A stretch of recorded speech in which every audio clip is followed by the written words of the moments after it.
அனுமதி இல்லாமல் இந்த விகாரைகள் கட்டப்பட்டது உண்மையில்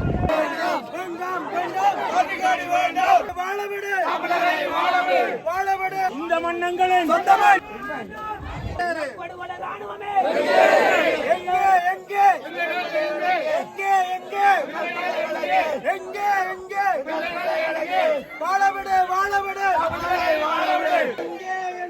இந்த மன்னங்களின் கையெட்டி மண்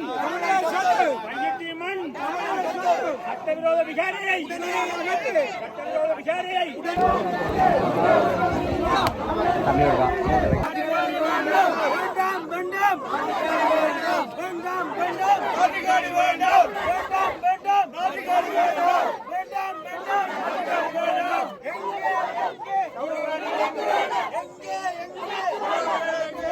இந்த இடத்துல இந்த சட்டவிரோத விகாரைக்கு எதிராக குறிப்பாக தையிட்டி சட்டவிரோத விகாரைக்கு எதிராக தமிழ் முஸ்லிம் மக்கள் எல்லோருமே சேர்ந்து அரசியல் சார்ந்து தமிழ் மக்கள் என்கின்ற ரீதியிலே பலரும் இந்த சட்டவிரோத விகாரைக்கு எதிராக தங்களுடைய குரலை எழுப்பி வருவதை நிச்சயமாக அவதானிக்கக்கூடியதாக இருக்கிறது. அந்த வகையில் தான் மதுலோவி ஒருத்தர் எங்களோடு கலந்து கொண்டிருக்கிறார். பொதுவாக உங்களுடைய நிலைப்பாடு என்ன? இதுவரை காலமும் இந்த இடத்துக்கு இஸ்லாமிய மதத்தை சார்ந்த எவரும் வந்திராத நிலையில் முதலாக வருகின்றவர் என்பதை உங்களைத்தான் நாங்கள் ஊடகங்கள் வாயிலாக பார்க்கக்கூடியதாக இருக்கிறது. அந்த வகையிலேயே நீங்கள் இது தொடர்பாக உங்களுடைய கருத்து. நான் முஸ்லீமாக இருந்தாலும் எனது பூர்வீக இடம் யாழ்ப்பாணம். நான் தமிழ் மக்களோடு மக்களும் தமிழ் மக்களோடு பூர்வீகமாக வாழ்ந்து வருகின்றோம். எனவே இந்த தமிழ் மக்களுக்கு சொந்தமான இந்த பூர்வீகமான இந்த காணிகளை அடாத்தான முறையில் அனுமதி இல்லாமல் இந்த விகாரைகள் கட்டப்பட்டது உண்மையில் வேதனைக்குரிய விடயம். எனவே நான் ஒரு முஸ்லீம் ஆக இருந்தாலும் இந்த செயலை நான் முற்றாக மறுக்கிறேன். இதை வன்மையாக கண்டிக்கின்றோம். எனவே இந்த தமிழ் மக்களுடைய இந்த பூர்வீக காணிகளை அவர்களுக்கு ஒப்படைக்க வேண்டும் என்பது என்னுடைய நோக்கமும் ஆசை. நன்றி. வேண்டாம் வேண்டாம் மாட்டுக்காணி வேண்டாம் வேண்டாம் வேண்டாம் மாட்டுக்காணி வேண்டாம்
சட்டவிரோத விகாரைக்கு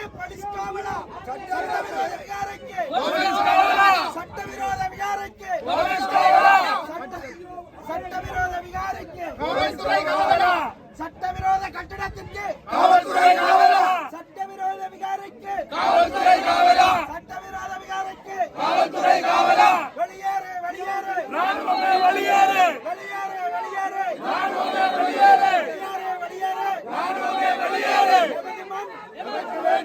வேண்டாம் வேண்டாம் மாற்றுக்காணி வேண்டாம் வெளியேறு வெளியேறு வெளியேறு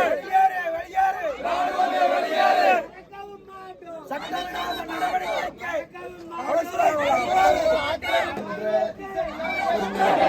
இதுல வந்தா மக்கள கேள்வி, அதே இடத்துல இந்த ஆர்ப்பாட்டக்காரர கேள்வி, தமிழ் தேசிய கட்சிகளுடைய மிகப்பெரிய ஒரு குற்றச்சாட்டு என்னன்னு சொல்லி சொன்னால், அதாவது நீங்க சொல்ற இந்த சட்டவிரோத விகார கட்டுப்படுறதுக்கும் வலிவடக்கு பிரதேச சபைக்கும் முக்கியமான பொறுப்பு இருக்கு. வலிவடக்கு பிரதேச சபை இந்த பொறுப்புல இருந்து தவறு இழைத்திருக்கிறதுன்ற ஒரு மிகப்பெரிய ஒரு கேள்வி எழுந்திருக்கிறது. இந்த கேள்வி நியாயமானதா அல்லது ஏற்றுக்கொள்ள முடியாததா? இந்த குற்றச்சாட்டு வலிவடக்கு பிரதேச சபை சம்பந்தப்பட்டிருப்பது என்பதை நான் முற்றாக மறக்கின்றேன். கடந்த காலங்களில் வலிவடக்கு பிரதேச சபையில் மக்களால் தெரிவு செய்யப்பட்ட பிரதிநிதிகள் இருக்கும் பொழுது இந்த சட்டவிரோதமாக கட்டிடம் ஆரம்பிக்க இருக்கின்ற சூழ்நிலையில் அது சம்பந்தமான புகைப்படங்களுடன் அதற்கான ஆதாரங்களுடன் இப்படியான ஒரு விகாரை ஒன்று சட்டவிரோதமாக கட்டப்பட இருக்கின்ற என்று தெரிவிக்கப்பட்டு அங்கு சபையிலே தீர்மானம் கொண்டு வரப்பட்டிருந்தது.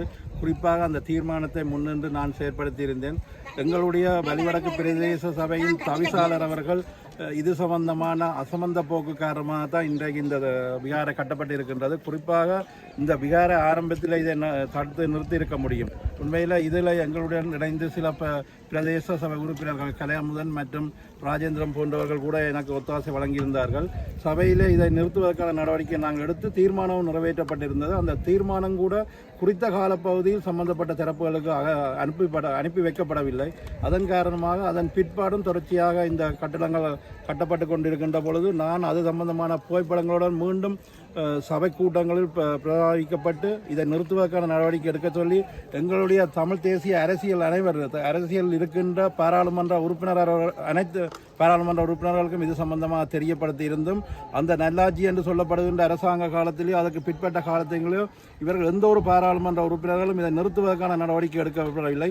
அதன் பிற்பாடு இன்று போராட்டங்கள் நடைபெற்றுக் கொண்டிருக்கின்றது. ஆனால் இந்த காணி உரித்துடைய 4 காணி உரிமையாளர்கள் கூட நான் நேரடியாக சென்று அவர்களுடன் தொலைபேசியில் கதைத்தனால் நேரடியாக கதைத்தனால் நான் என்னுடைய செலவில் வழக்கு வைக்கிறேன், நீங்கள் வாங்குங்கள் என்று கேட்ட பொழுது கூட அவர்கள் உடன்படவில்லை. அவர்கள் காலத்தை தாழ்த்தி கொண்டு வந்ததன் காரணமாக நான் அந்த விடயங்களிலிருந்து பின்வாங்கியிருந்தேன். அதுதான் என்னுடைய சரி. இதில் என்னென்னு சொல்லிட்டா அப்போ அதில் இருந்தீங்க அப்போ இதில் ஒரு விஷயத்தை முக்கியமாக குறிப்பிட்டுறீங்க. பிரதேச சபை தவிசாளருடைய அக்கறையின்மை அல்லது அவருடைய கவலையினம் காரணமாகத்தான் இந்த விகார கட்டப்பட்டதுக்கு காரணம்னு சொல்கிறீங்க. அது எந்த வகையில் நியாயம்? இது அவருடைய அக்கறையின்மை அல்லது அவருடைய அசம்பந்த போக்கில் அவர் இலங்கை அரசாங்கமோ இலங்கை இராணுவத்தினருடைய நிகழ்ச்சி நிலையில் செயல்பட்டதன் காரணமாகத்தான் இந்த விகாரியாக இருக்கலாம் அல்லது வலிவடக்கில் ஏற்கனவே இராணுவத்தால் மேற்கொள்ளப்படுகின்ற பல அடாவடித்தனங்களுக்கு அவர் உடந்தையாக இருந்திருக்கின்றார். இது சம்பந்தப்பட்ட கட்சி தலைவர்களுக்கும் கட்சிகளுக்கும் தெரியப்படுத்தியிருந்தேன். எந்தவித நடவடிக்கையும் அவர்கள் எடுக்கவில்லை. குறிப்பாக எங்களைத்தான் இந்த கட்சியிலிருந்து அப்புறப்படுத்துவதற்கோ அல்லது சபையிலிருந்து அப்புறப்படுத்துவதற்கு தவிசாளர் மேற்கொண்டாரே வழியே இது சம்பந்தமான எந்த நடவடிக்கையும் எடுக்கவில்லை. அதே போன்று காங்கிரஸ் சந்திக்கு அருகாயில் இராணுவத்தினால் மதுபான சாலை ஒன்று ஆரம்பிக்கப்பட்டிருந்தது. அதை கூட நான் தடுத்து நிறுத்துவதற்கு சபையில் தீர்மானம் கொண்டு வந்து தீர்மானத்தை சம்பந்தப்பட்ட தரப்புக்கு அனுப்பாமல் கலகாலம் இழுத்தடிக்கப்பட்டிருக்கின்றது. ஆகவே கடந்த காலங்களில் வரலாறுகள் தேசியம் என்ற போர்வையில் நின்று ஒரு சிலர் விட்ட இந்த பிழை காரணமாக தான் இன்று இவ்வளவு பிரச்சனைகள் நடைபெற்றிருக்கின்றது. சரி, இதில் தனிப்பட்ட ரீதியில் உங்களுடைய தனிப்பட்ட கோபத்தின் வாயிலாக தவிசாளர் அவர்களை குற்றம் சுமத்துறீங்களா இல்லாட்டி யதார்த்தமாக நடந்த விஷயத்தை சொல்றீங்களா? தவிசாளர் மீது குற்றம் சுமத்துகிற அத்தனை விடயத்துக்கும் என்னுடைய ஆதாரம் இருக்கின்றது. ஏற்கனவே பல பத்திரிகைகள் இதுக்கான ஆதாரம் வந்திருக்கின்றது.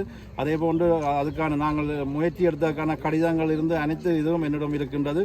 ஏற்கனவே கடந்த காலங்களில் 2010, 18, 19, 20, 21 காலப்பகுதிகளில் இது அனைத்துமே ஊடகங்களில் வந்திருக்கின்றது. ஆகவே இப்பவும் வேணுமென்றால் ஒரு நாளைக்கு நான் இது சம்பந்தமான முழு ஆவணங்களை உங்களுக்கு தர்றதுக்கு நான் தயாராக இருக்கின்றேன். மண்துறந்த புத்தனுக்கு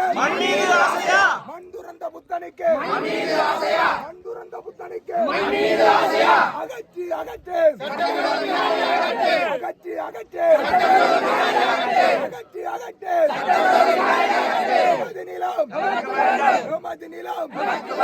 எமது நிலம் அடங்கவும் மாட்டோம் மறக்கவும் மாட்டோம் மன்னிக்கவும் மாட்டோம் மறக்கவும் மாட்டோம் மன்னிக்கவும் மாட்டோம் மறக்கவும் மாட்டோம் மன்னிக்கவும் மாட்டோம் மறக்கவும் மாட்டோம் மன்னிக்கவும் மாட்டோம் ஆயுதங்களுக்கு அடிபடிய மாட்டோம் ஆயுதங்களுக்கு அடக்குமுறைகளுக்கு அடக்குமுறைகளுக்கு ஆயுதங்களுக்கு அடக்குமுறைகளுக்கு ஆயுதங்களுக்கு ராணுவமே ராணுவமே இனப்படுகொலை ராணுவமே இனப்படுகொலை ராணுவமே வெளியேறு வெளியேறு வெளியேறு வெளியேறு வெளியேறு